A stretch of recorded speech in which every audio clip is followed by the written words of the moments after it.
Appelé ici Paul Atanganji, le ministre de l'Intérieur du Cameroun. L'intelligence est la chose la moins partagée chez Paul Atanganji.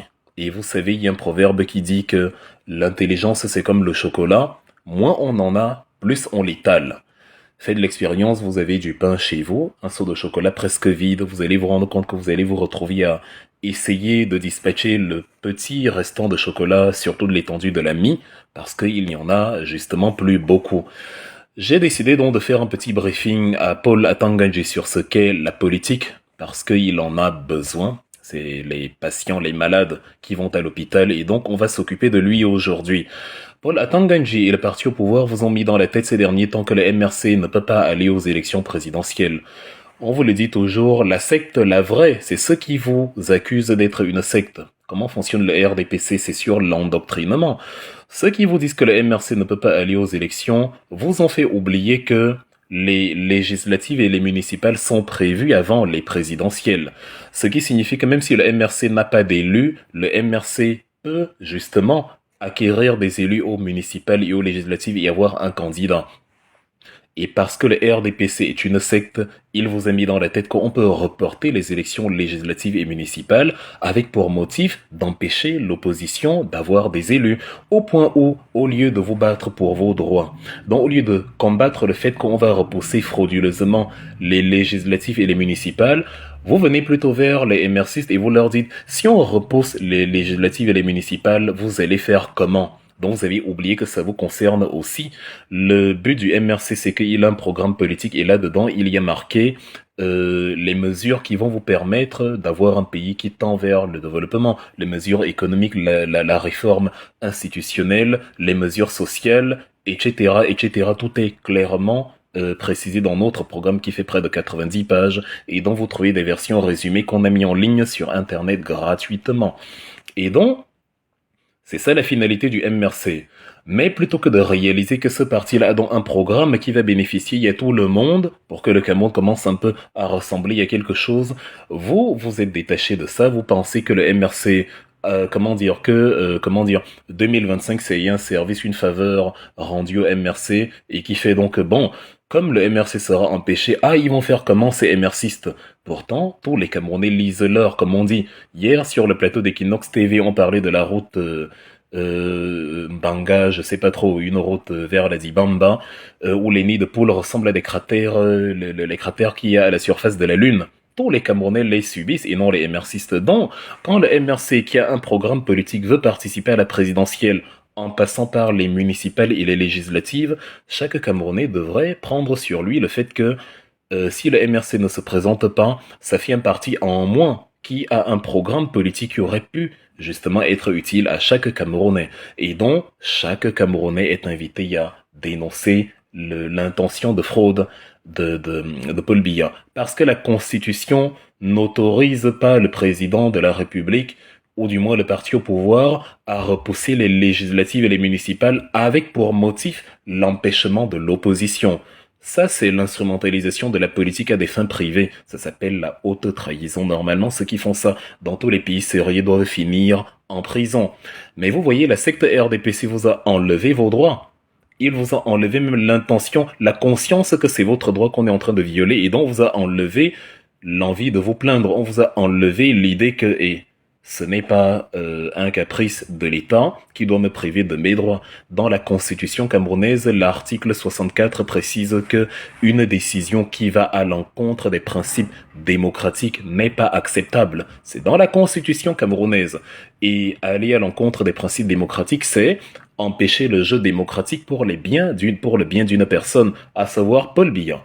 Et vous-même vous le dites, et eux-mêmes le disent, et ça ne dérange personne. Voilà le choc, voilà le chaos d'une société perdue quand, le viol de la Constitution, ou le viol tout court devient normal, où vous ne savez même plus où se trouve le problème, parce qu'on vous a endoctriné, c'est donc ça la secte.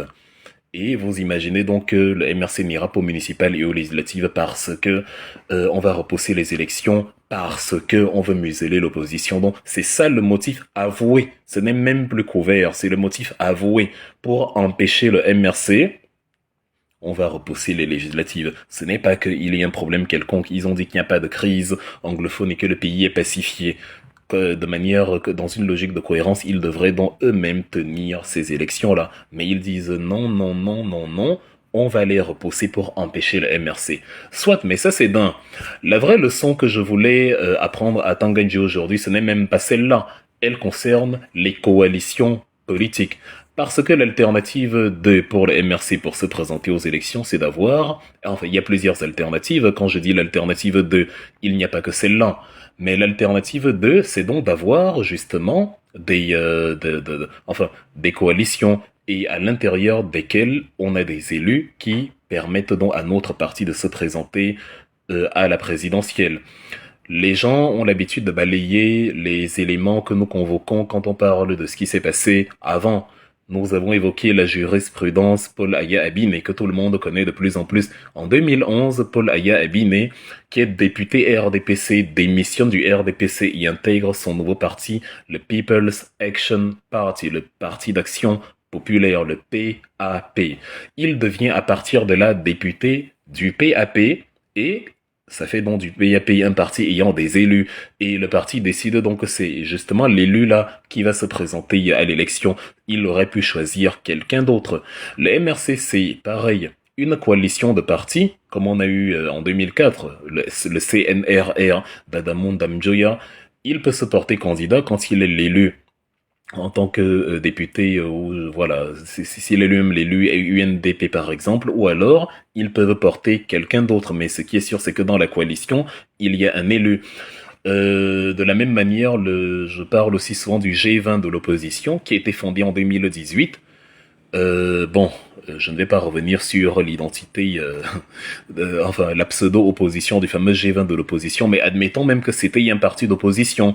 Il s'est rallié à Paul Biya en 2018 et le G20 de l'opposition, en théorie, aurait pu décider que le candidat n'est pas Paul Biya, mais un autre candidat, issu, supposons Bandakani, qui lui n'est pas élu, qui n'a pas de député, qui n'a pas, mais supposons que voilà, c'est lui, aux gens de Dieu Momo, à l'époque, le PADEC, qui n'a pas d'élu, mais on peut décider que bon, le PADEC aujourd'hui, enfin, la coalition du G20 de l'opposition avec le RDPC décide que son candidat c'est Jean de Dieu Momo.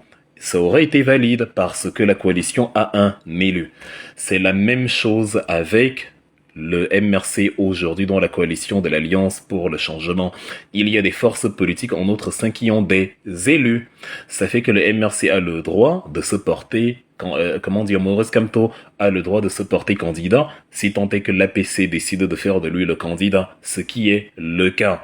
Et même quand on part de là, un député de l'un des partis qui forment la coalition ou un maire, un conseiller, en tout cas un élu de l'un des partis qui forment la coalition peut décider de s'encarter MRC, donc de démissionner de son parti, de prendre la carte du MRC et à partir de là il devient un élu MRC comme Paul Aya Abiné était devenu en 2011 un élu du parti d'Action Populaire, le fameux People's Action Party.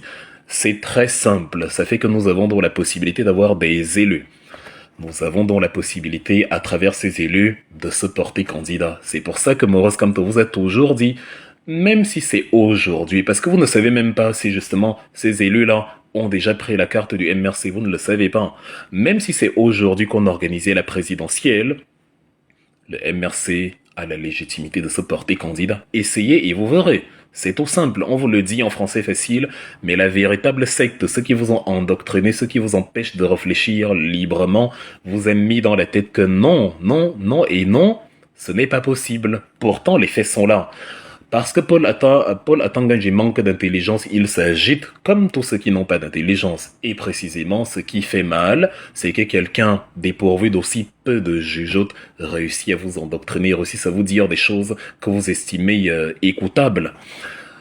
Monsieur Paul Atanganji, parlant donc de la coalition, doit apprendre que s'il faut rester dessus sur la coalition, supposons qu'on n'avait même pas d'élu ou il n'y avait pas la possibilité de s'encarter MRC. Monsieur Paul Atanganji, à l'image de ce qui vient de se passer en Europe, s'il suit un peu l'actualité, doit réaliser que les coalitions ne sont pas soumises à l'autorisation de quelqu'un. Parce que dernièrement, là, il a empêché les réunions de la coalition, il a annoncé que ces coalitions sont illégales, n'ont pas été autorisées. Quand on est bête, c'est terrible. Non, il est bête. C'est un foutriquet, comme on dit. Un personnage sans jugeote, un personnage inconsistant, un individu lamentable. C'est un fait, c'est même pas une insulte. Quand on est dans un individu foutriquet, on ne sait pas que les coalitions ne sont pas soumises à une autorisation. Dans quel monde avez-vous vu que pour cette coalition demande une autorisation? C'est écrit dans quelle loi, dans quel texte, si ce n'est pas la bêtise? Pour ceux qui vont me dire, faut pas insulter les... Non, c'est pas une insulte, c'est un constat. C'est-à-dire quelqu'un qui est ministre ne peut pas ignorer que la coalition ne se demande pas.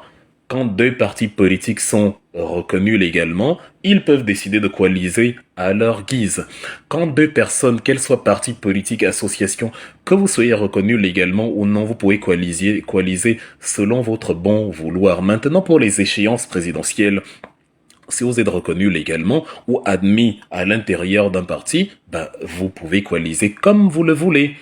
C'est donc ce qu'on a vu déjà dans ce même Cameroun avec le CNRR, avec comment dire le G20 de l'opposition et avec même la coalition MRC de 2018 avec Akeri Mona et consorts. À ce moment-là, Atanganji ne demandait pas une autorisation parce qu'il savait que les résultats étaient déjà fabriqués à l'avance et que ils avaient déjà déclaré Paul Biya vainqueur. Mais maintenant qu'il sait que c'est compliqué et que nous exhortons les gens à s'inscrire sur les listes électorales, et c'est ce que nous faisons tout le temps. D'ailleurs, même le titre de mon livre, Tu dois t'impliquer, invite à l'implication, à l'engagement politique. Nous le faisons assez régulièrement, nous le faisons sans arrêt. Dont nous exhortons à s'engager. Et comme il sait alors que nous exhortons à s'engager et à s'inscrire sur les listes électorales, il faut empêcher justement l'opposition de se déployer et de contrer les stratégies de tricherie du RDPC. Il découvre alors, parce qu'il n'a pas de jugeote, que il faut légaliser les coalitions, il faut autoriser les coalitions. Donc, s'il regarde l'actualité, actuellement, ce sont les élections européennes qui viennent de se tenir et vous avez vu le tremblement de terre que ça a causé en Occident. L'extrême droite a pris de l'ampleur, elle a gagné 2 points en Italie, la coalition de Giorgia Meloni, des frères d'Italie, Fratelli Italia, le Rassemblement National en France ou encore l'AfD en Allemagne qui est arrivé deuxième juste derrière la CDU-CSU. Justement donc, si on décortique ces trucs, ces 3 pays pris comme ça au hasard de manière à la volée, on se rend compte que c'est essentiellement une affaire de coalition. Comment sont constitués les frères d'Italie, de Giorgia Meloni en Italie actuellement? C'est ce qu'on appelle la coalition de centre droit. Elle regroupe 3 principales forces. La Lega Nord, dont la Ligue du Nord de Matteo Salvini, Forza Italia, le parti fondé en 94 par le Cavaliere Silvio Berlusconi, et justement Fratelli d'Italia, les frères d'Italie de Giorgia Meloni. La coalition de centre-droit, c'est elle qui dirige actuellement en Italie. Vous avez en France, depuis la dissolution d'Emmanuel Macron, depuis qu'Emmanuel Macron a annoncé qu'il allait dissoudre l'Assemblée nationale, vous avez actuellement des pourparlers. Hier, on a eu l'actualité où Monsieur Éric Ciotti, le patron des Républicains, s'est retrouvé dans des difficultés parce qu'à l'intérieur de son parti, les membres de sa formation politique n'étaient pas d'accord avec la coalition avec le Rassemblement national. Ils estimaient que non, le parti des Républicains ne peut pas s'allier au Rassemblement national. Vous avez actuellement des réflexions de coalition entre la gauche de Jean-Luc Mélenchon, Monsieur Glucksmann, vous avez des réflexions de part et d'autre de partis qui décident, selon leur désir, de s'allier ou non à telle ou telle formation politique. À quel moment Paul Atanganji a vu que on a demandé à Emmanuel Macron s'il était d'accord avec ces coalitions-là? À quel moment il a vu que Marion Maréchal Le Pen, qui a décidé depuis hier de ne plus s'allier à Reconquête et qui veut s'allier maintenant à Marine Le Pen, sa tante du Rassemblement national, est-ce qu'il a entendu qu'elle a demandé une autorisation quelconque à Emmanuel Macron pour qu'il accepte si la coalition-là est valable ou non? Il a vu ça où? Il a entendu ça où? En Allemagne, vous avez à côté de l'AfD, ceux qui sont sortis premiers, c'est la coalition qui avait dirigé au pouvoir jusqu'aux élections fédérales de 2021, la CDU-CSU. Le parti d'Angela Merkel avec l'Union chrétienne-démocrate, la fameuse CSU qui est basée en Bavière, la Christliche Soziale Union. Et donc, la Christliche Demokratische Union, la CDU, qui est basée dans le reste du pays. C'est une coalition et elle existe depuis les années 50. Après l'élection du premier chancelier Konrad Adenauer, dont vous retrouvez le nom partout en Allemagne, la coalition a été fondée justement dans ces circonstances-là, depuis 1949, avant même la formation de la DDR. Bref, on va pas vous refaire l'histoire de l'Allemagne ici. Cette coalition existe toujours aujourd'hui. Et actuellement, la coalition au pouvoir est fondée par des partis aussi qui ont décidé de s'allier. Le SPD de Monsieur Olaf Scholz, le chancelier, le FDP, le Parti libéral, et Bündnis 90 Die Grünen, c'est-à-dire l'Alliance de 90, les Verts. Déjà, dans le Parti des Verts, vous voyez que c'est déjà une alliance. Et justement, l'Alliance des Verts a encore décidé de faire une alliance avec le FDP et avec le parti au pouvoir. Ça donne donc une coalition, une sorte, ils appellent ça en Allemagne la Ampelkoalition, la coalition du feu tricolore, parce que les partis en Allemagne sont représentés par des couleurs, le rouge pour le SPD, le vert pour les Verts et le jaune pour le FDP, donc la coalition vert ou jaune. Parfois même, vous avez ce qu'on appelle la Jamaica Coalition, c'est-à-dire le parti de couleur noire, le parti qui était au pouvoir, donc le parti de couleur verte, les verts, et le parti du FDP, justement, le jaune. Quand c'est pas le rouge, ça donne ça la coalition de la Jamaïque, parce que c'est le drapeau jamaïcain, le noir, jaune, vert. Est-ce que ces coalitions-là ont demandé l'aval, qu'elles soient de l'opposition, est-ce qu'elles ont demandé l'aval d'un sous-préfet pour se former? Non. La coalition est d'essence informelle. C'est l'idée même d'une coalition. Elle se fait de manière ponctuelle pour un but précis. Voilà comment fonctionne la politique. Et actuellement, le parti qui est arrivé troisième, le parti qui, en tout cas, qui est arrivé, je ne sais pas s'ils sont troisième, mais en tout cas, ils ont obtenu 6%. Ils sont partis de zéro puisqu'ils ont été créés à la fin de l'année 2023. Le parti de Madame Sarah Wagenknecht, en abrégé SW. En allemand, ça se prononce SV. Parce que le W en allemand, c'est le V. Ils se font appeler le BSW, en allemand BSW, qui signifie Bündnis Sarah Wagenknecht, c'est-à-dire l'Alliance Sarah Wagenknecht.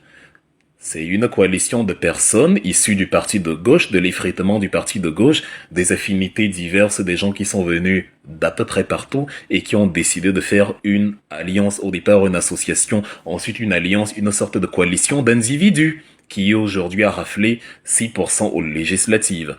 Allez demander à Sarah Wagenknecht. Son parti est basé à Karlsruhe, à la frontière franco-allemande. Allez là-bas à Karlsruhe et posez-lui la question à quel moment elle a demandé une autorisation de coalition. C'est-à-dire à quel moment elle a demandé, c'est-à-dire quand elle a créé son parti, à quel moment, si elle a décidé de faire des affinités avec des individus ou d'autres petites formations politiques, allez lui poser la question si, au moment de la coalition, il a aussi fallu demander une autorisation. La bêtise de Paul Atangani ne doit donc pas vous faire perdre de vue ce qu'est la politique réelle. Le MRC, je le redis encore, remplit toutes les conditions pour se porter candidat. N'utilisez pas des prétextes absurdes pour ne pas vous inscrire sur les listes électorales. Il faut vous inscrire sur les listes électorales et être prêt à voter pour la formation politique la plus crédible à vos yeux. La stupidité des acteurs du parti au pouvoir a pour seule vocation de les maintenir là pour qu'ils continuent de boire le Petrus et le Dom Pérignon, pendant que nous, on réfléchit au projet réel des Camerounais. Et vous voyez que plutôt que d'élaborer un programme politique, leur programme politique consiste à réfléchir comment empêcher l'opposition d'arriver au pouvoir. Je veux bien, mais il faut que ce soit basé sur la loi. Or là, ce n'est pas la loi qu'ils font, c'est de la prestidigitation, c'est de la sorcellerie. Nous n'avons pas de programme, donc nous ne perdons pas notre temps à convaincre les Camerounais que notre programme est meilleur que celui de l'opposition. Comme la loi le veut, non, nous torpillons la loi selon nos fantasmes pour empêcher l'opposition de se présenter. Inscrivez-vous sur les listes électorales, que ce soit en diaspora, que ce soit au Cameroun, et battez-vous pour vos droits. Actuellement, en diaspora, je crois qu'il faut que des marches soient même organisées. Il y a encore du temps pour cela, même d'ici la fin du mois de juillet en diaspora. il faut que Elecam ouvre partout, parce que c'est l'un des stratagèmes, c'est un autre stratagème. Il faut que Elecam ouvre partout, parce que c'est votre droit, parce que c'est marqué dans la Constitution, et parce qu'ils sont encore à ce niveau-là en train de violer la Constitution. Il faut que Elecam ouvre partout et vous permette justement d'aller vous inscrire, et que ce soit rapide. Déjà, ils ont un retard de près de 6 mois.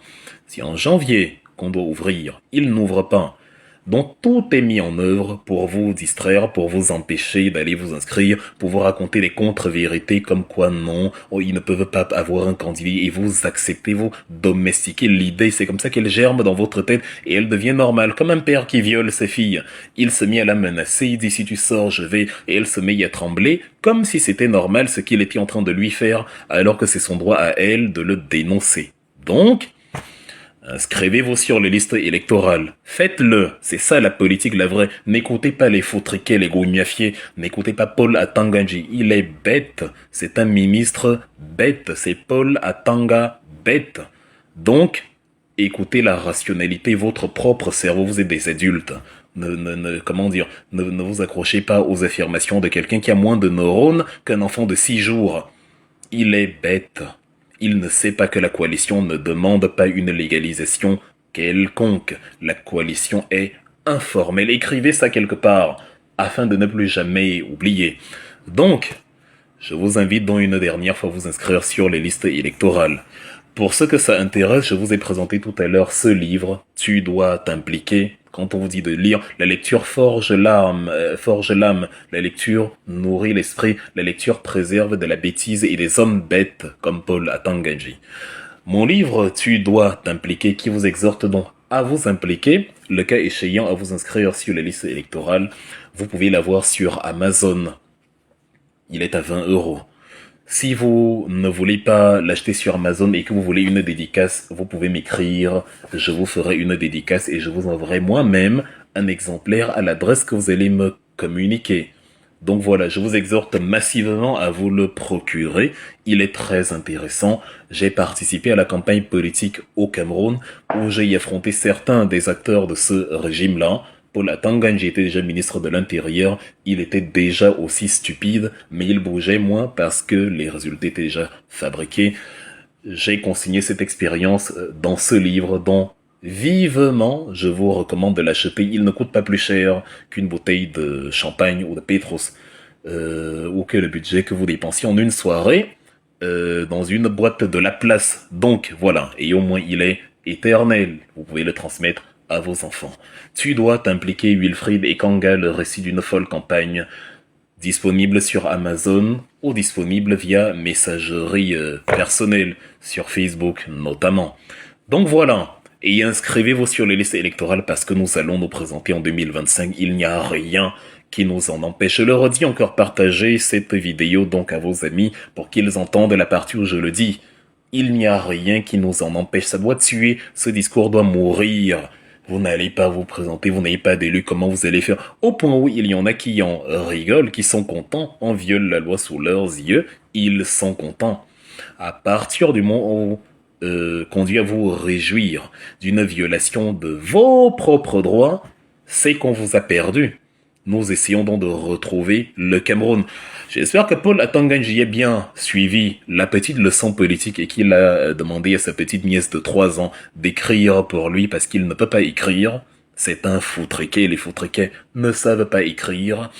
Et j'espère qu'il lira autant de fois qu'il le faut pour que ça rentre dans les 2 neurones dont il dispose encore à l'heure actuelle. La coalition est informelle. La coalition est informelle. La coalition est informelle.